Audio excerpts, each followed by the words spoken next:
looking for Chris Walby. Hello. I'm looking for big Chris Walby. I guess no one ever said little Chris Walby. I don't think that even happened ever in your life. Did it? Well, there's chicken wings around, man. You know that, baby. Hey, Chris, thanks so much for joining us here on the show today. Always one of my favorites. Always love catching up with you.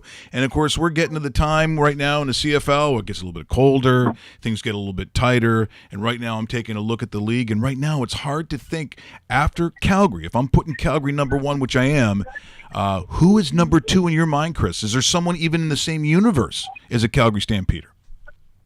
You know what? It's funny when you look at that, and I watch the games all the weekend, or some of the highlights, and I see Hamilton. And Hamilton's a team I actually like Hamilton. So I liked them last year. I like them this year. I think that Manziel's coming into his own. I like their defense. I mean, they got 6 sacks, 3 interceptions. I mean, they just play well. Mind you, BC is not having the farewell for Wally Buono they thought they would. Jonathan Jennings, wow. But I like to answer your question. I'm kind of liking Hamilton right now. And I know Ottawa's good right now, 8 wins, but they're kind of streaky. And it's going to be really interesting to see if the Bombers can duplicate their defensive efforts that they put forth against a pretty good offense of Edmonton. They shut Mike Riley and those guys down. So, yeah, I'd have to say right now Hamilton and Ottawa probably number 2. And it's weird because it's coming from the East. Yeah, exactly. We don't hear those kind of conversations too often, especially at this time of year. You know what? You kind of triggered something in my head about that BC Hamilton game. Have you seen, as a player and now as an analyst, have you seen anything stupider than a visiting team, dancing on the home team's logo, videotaping it, and then throwing it out on social media? I mean, is there anything dumber than that, Chris? I guess I'm kind of like an old school guy. To me, I didn't really, I understood that I guess there's some fisticuffs after the game, and there's a whole bunch of stuff about that. Probably a result of that, and probably the beatdown they took. But yeah, to me, it all started way back when Terrell Owens danced on the Dallas Cowboy star, and they hit him. And I don't get it. To me, I'm like, if I got to play a football game and I got to go against the guy that I'm worried about. I don't care if you want to camp out on my logo. I don't take it that personal. It's a logo. It's not like you're doing, you're not defecating on my, my front yard or on something that's very personal to me. That's a team logo, it's a community logo. I personally don't. It doesn't bother me.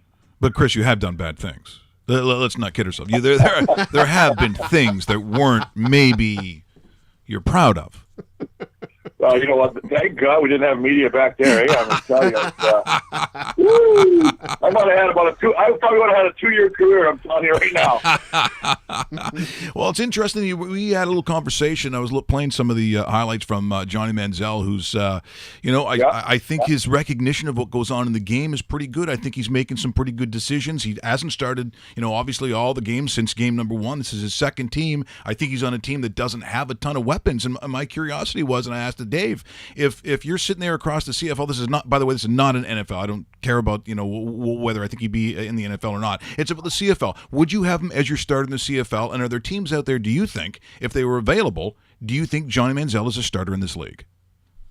I think Johnny Manziel is getting better. I think when I watched him, I think that the fact is he's been out of football for so long. So you got to, there's definitely rust, there's recognition, there's ability. But I watched, again, some of those highlights, and, he has such an innate ability to escape the pressure and make plays where there probably are no plays.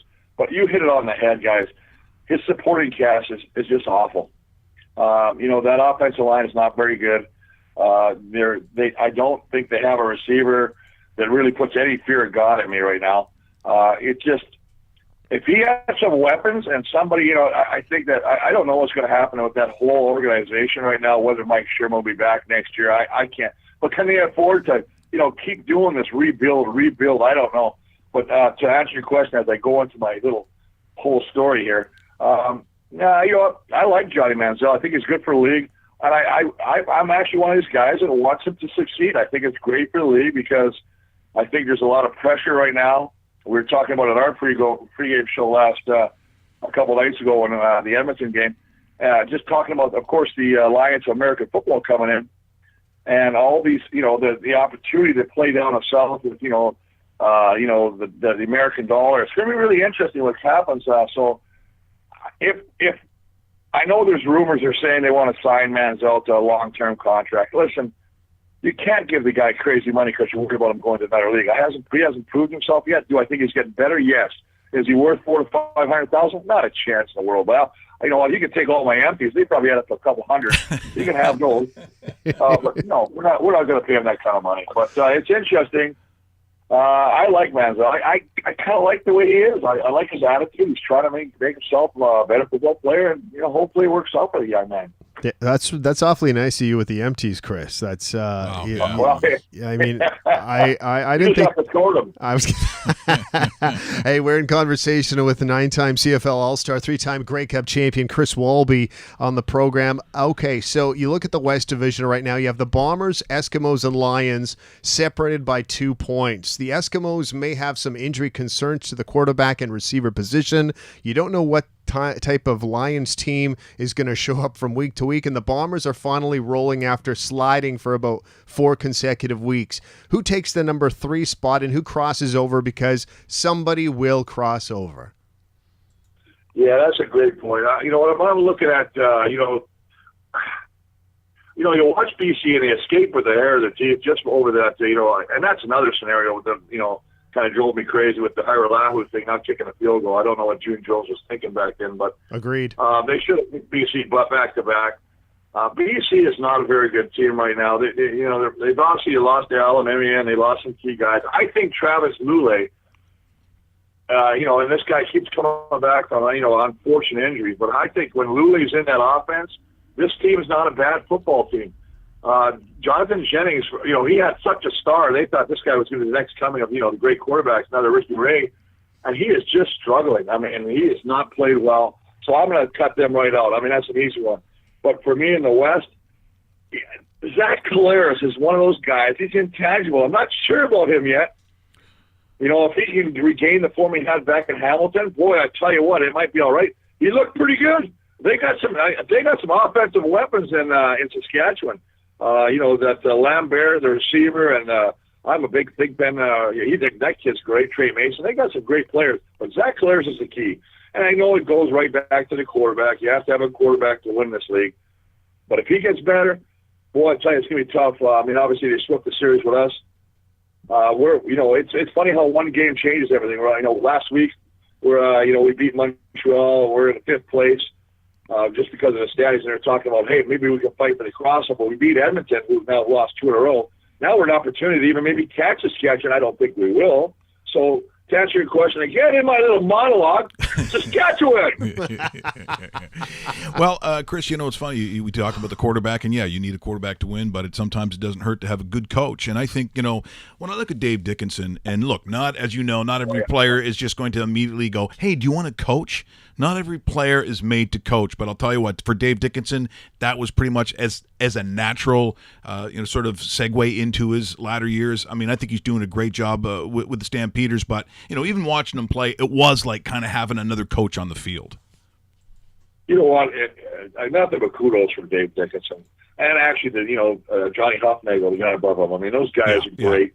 I think the fact is when you look at all the injuries that Calgary has had, the years back, last year I think with the old line was the major concern. This year they've lost so many receivers, Kamar Jordan and Devarius Daniels, and I think they lost Bengleton. They just lose another receiver with a broken arm, I think, this week. Yeah. And they plug and play. They find these guys, they put in, and they don't miss a beat. Now, again, Bo Levi is the recipient of great coaching, and I do believe that too, because Dave Dickenson had a heck of a career as a quarterback in CFL as well.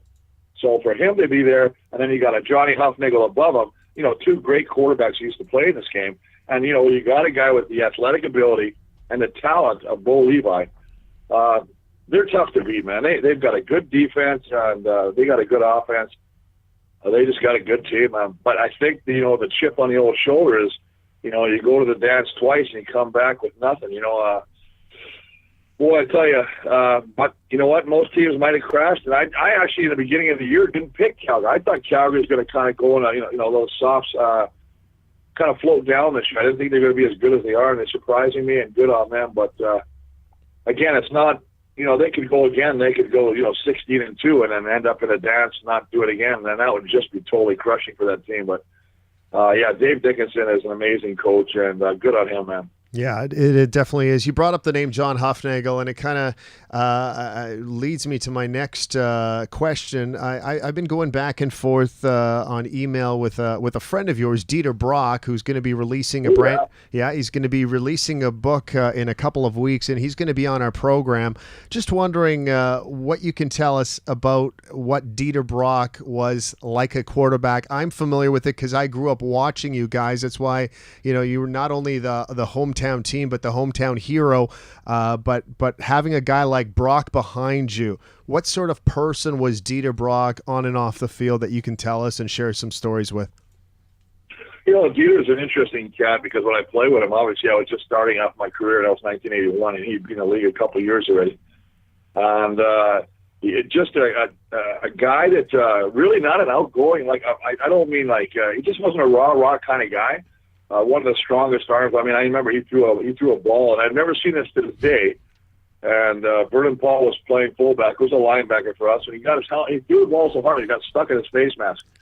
I've never seen that. And I'm not kidding you. The ball stuck in his face mask. Never seen that before since then or whatever. And he just had this incredible arm, incredible leadership. And listen, anybody that can come in this league, play here, go down to the LA Rams, take them to the Super Bowl. Now they got the book, and evidently what I'm reading is they're going to do a movie on him now. So, I'm going to make fun of him because I just did an autograph session with him at Princess Auto a couple weeks ago, him at Mill Spiegel, and it was great to catch up with him. And I just told him, if they're going to make a film about him, it's going to be a short film. I like Dieter, but you got to tell you, there's two guys in that I've ever played with. One is John Bach, who I think is out in Ontario. Yep, number 43. Dieter Brock. And these guys got blonder hair now than when they played. So somebody, I don't know what they're using, but boy, I tell you what, the stock of that stuff must be going through the roof because I look at Dieter acting. My God, you got the hair like the seasons, man. It changes every. You got nice blonde, then it gets a little brown in the fall. Oh my God! Hey, what about your buddy Matt Dunnigan? So Matty's going with that silver look, and I said not like Gary Busey because no one probably wants to be compared to that. But what I'm saying is that silver look. Do you like it on Matty? Do you think it looks good on him? Matty's a good-looking guy, man. I know that. Listen, that whole panel, man. I tell you what, it's all. What are the big guys? Ever since Schultz's got, I mean, all you do is compete who dresses better, who's got better hair. Oh my God! You got Burris out there with his nails all manicured. You got Dunnigan with his hair just coiffed perfectly with his little. Then you got Stiegel with the bow ties. Come on, fellas, get some big guys on the panel. That'd be crazy. Hey, Chris, thanks so much for joining us. Always a pleasure, my friend. Hopefully we can catch up and before we get to the Grey Cup because it's going to be a good one as always. It's always Canada's national party. As I said, it gets a little colder this time of year, but this is always where the moments are made, especially in the CFL. So we thank you, my friend, for joining us here this morning. We want to talk to you again soon.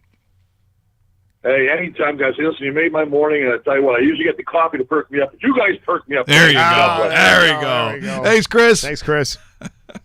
All right, boys. Take care. Chris Walby joining us here on the show. And like I said, if I'm going to get something set up, then I can't think of a better guy to do that for us. And thanks so much for joining us here today. What? We just become best friends? Yep.